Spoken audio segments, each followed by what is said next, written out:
Welcome back. So I got a request, and the request was to show handstand into Chaturanga and just showing that shifting of how I move from my handstand, which really is planking the arms, and how I shift forward into Chaturanga and then take it through the vinyasa.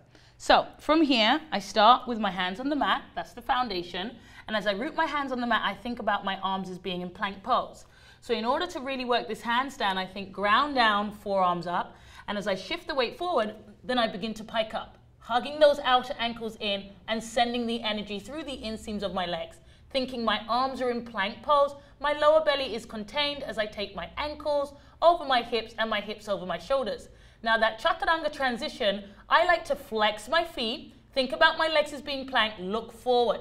As I look forward, I bend the elbows, I'm pushing my hands away from me and my fingertips are grounding. So here's Chaturanga. Then it's just a lightly jump into Chaturanga, flip the toes, inhale, rise, Urdhva Mukha, offer the heart, lift the hips up, curl the toes under, downward facing dog.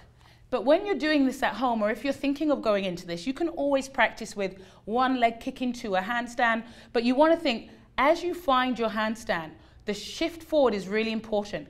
As you rock the weight forward, think forearms lifted, forearms lifted, shoulder heads up, and there's that essence of Chaturanga in your arms. Lower belly stays contained in everything, so that you are actually shifting forward into that Chaturanga to take it through the vinyasa. As you go up into your handstand, think about your arms as being in plank, because they're the same components you need to work into this variation. So give it a go. You might fall out, have some fun with it, be playful with it, and see what happens, and allow yourself to grow your practice. Hope that was helpful. Thanks for tuning in.